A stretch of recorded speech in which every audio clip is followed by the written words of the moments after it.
பழனி முருகன் ராஜகோபுர கொம்புகள் திடீர் சேதம். அபசகுணமா? அதிர்ச்சியில் பக்தர்கள்.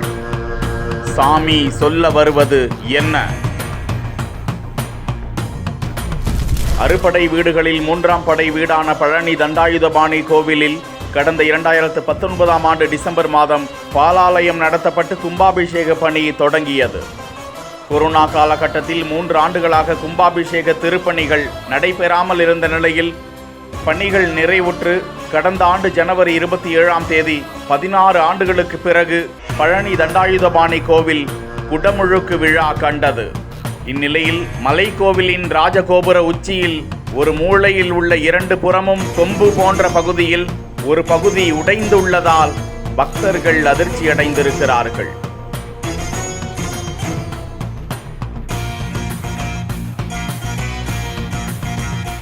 இதனை அறிந்த கோவில் நிர்வாகத்தினர் கட்டிட வல்லுநர்களை வரவழைத்து ஆராய்ச்சி செய்து வருகிறார்கள்.